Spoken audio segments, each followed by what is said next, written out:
People care about sports too much.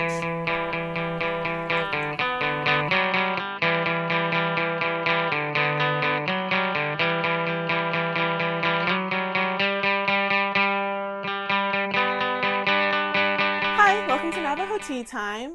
I'm Kelsey Lee, and today I'm doing a solo video because August is a really busy month apparently for both me and Adrian. And this month's topic is back to school, and as a teacher's kid, there are a lot of issues and problems I have noticed with the back to school time and just school in general. I'm saying all of this is secondhand knowledge from my mom as a teacher. And just listening to her talking about how kids develop and learn. And a parent's role is vital to how they feel as a student and how well-rounded they are when they go to school. It's noticeable when a parent isn't involved in their child's life academically. You created a kid, so they're your responsibility too. It can't just always be work, work, work. And I know it's hard sometimes having, maybe if you have multiple jobs or if you're a single parent, just ask them how their day was. What did they learn new at school? Did they need any help on any of this homework? You might not be the most academically strong, but sitting there and going through the problems with them might help them remember what they learned in class, and giving them the opportunity to explain how to do the problem to you might help them understand it better themselves. So just taking 10 minutes, 5 minutes to sit down and see what your kid's learning helps a lot. Nepotism is very commonplace on the Navajo reservation, at least from my experience, and it's also commonplace in the school district. The administration needs to hire people who are qualified, not just hire them because you're related to them. That needs to go away, and because that negatively affects the way the school is run, how other staff members feel. You might be passing up someone who's more qualified, somebody who has a chance to change and strengthen the educational system on the reservation because you hired a family member. It affects everyone.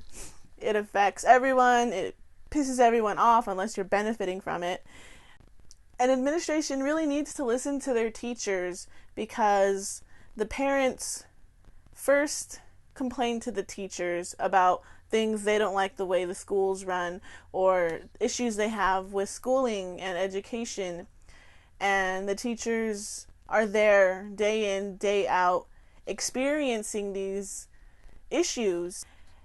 And just the way this school is structured is extremely unique, and when teachers and parents tell you that something isn't working or something could be fixed or could be better, administration should listen, because out here on the reservation, classes aren't textbook to other schools around the nation, around the U.S. So what I'm just saying is administration needs to get up off their high horse and actually listen to their staff members and their employees and the families that they're affecting. Also, parents, go to the board meetings. There's a lot of information that's being provided there, and show up on time, because from what I've been told about board meetings is at the beginning there is a public call or a community open where parents and other community members can state their problems and state their issues for the whole meeting and everyone to hear. It might not be addressed at that meeting because they have their strict agenda that they have to stick to, but at least it's heard and it's made open, and everyone there understands that you have a problem. Bad-mouthing the school's policies and everything within each other and not actually openly discussing the issues you have with the people who can change it isn't going to change anything. You're just complaining to complain. And if you bring up these issues at the board meetings or with the principal and ask them how they can fix it or where they can fix it or what the parents can do to try and fix it, is going in the right direction to see change. And during voting season, vote for board members that you trust, board members that you know would do a good job, not just because you know the person. Vote because you like their policies or you think they have the proper education and experience to run the school districts, because basically the board members and the superintendents, they're the ones who decide what the calendar looks like, what the schedule looks like, how many schools get what bus. So talk to your principal and go to the board meetings and show up on time so you can get your voices heard at the beginning of the meeting when they have the community call or the community address. You can complain about the school schedule, you can complain about the days, you can complain about the food, you can complain about the bus routes, but unless you're actually talking to someone who can make a difference, it's just talking. So try talking to the right people, the principal and then the board members. And when voting comes around, vote. And you vote for the school board. You vote for people on the school board. And if you think you can do a better job, run for school board members. Those are community members who get voted into that position. So if you believe you can run the school better or do the school board better than the current members, run. Not going to say stop complaining, but if you're going to complain, it's like, if you have a problem, also think of a way to come up with a solution. Otherwise, there's nothing to be done. You're just complaining to complain. If you're complaining and then someone says, well, what would you do? And then you have an answer, that's productive. That's helpful. That's moving the community forward, not just running around in circles. Fed for Ed, I feel like, is more money for schools, not just for teachers. And the way I feel like it happened this past summer, where it was like, there, we gave you guys a raise. Aren't you happy? And it's like, that's not what they were asking for. They weren't asking for a raise. They were asking for more funding to go into the school system so they could hire more aides. They could hire more bus drivers. They could fix the bus. They can fix the AC. They can get clean water to their school, because Cameron doesn't have clean water to drink. And it wasn't just for their teacher's salary. It's for the whole school. And it's infuriating when you see those comments when people are like, well, they don't need to get paid that much. It's like, they're not asking to get paid that much. If they babysat and didn't have to get schooling and they were just babysitters, they would be paid more than what they're getting paid now. Just to watch your kid, not to teach them how to be a better student and how to learn and comprehend. Just to watch them, they would get paid more.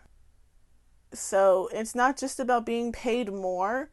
It's about being able to have enough staff so that the teachers don't have to do this overtime work or have to pay hundreds of dollars out of their pocket for school supplies that the school should already have. I've seen arguments where people say, well, you have to buy your own uniform and you have to buy your own equipment.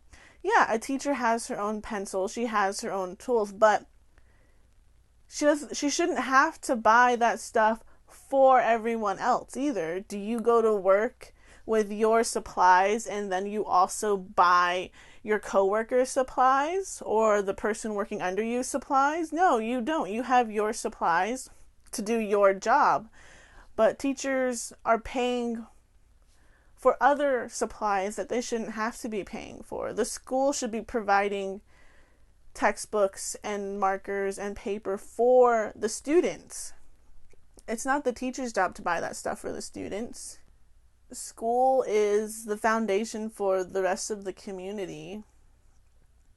So if the community treats the school like crap, then the community is basically crap, because if the younger generation doesn't get the teachings and the education they need to thrive and flourish, then the community isn't going to thrive and flourish. It's just going to be the same old broken down town it is because the schools reflect the community.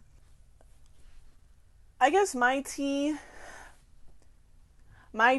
for back to school is that I just think schools have always put too much emphasis on sports. I'm not a sports person. I've never been a sports person. I don't have any team spirit whatsoever. I've never been to an NAU game while I was at NAU. I went to the football games, but that was just to hang out with my friends. It wasn't even my school. I went to the dorms in Flagstaff, and I would come to the football games in Tuba just to hang out with my friends. I couldn't care less who was winning or who was losing, and I still don't care. Well, that's been Navajo Tea. Please like, share, subscribe. Don't forget to follow us on Instagram and Facebook. Links in the description below. If you follow us on Instagram, we have prompts popping up where you can leave your comments and your own tea that we can read on our future videos. So follow us there. Good night. My 10-year high school reunion's coming up this Saturday, August 31st. And it made me want to ask you guys, when's your 10-year high school reunion? You know, what day, what year is it? Was it past? Is it future? Leave us a comment below.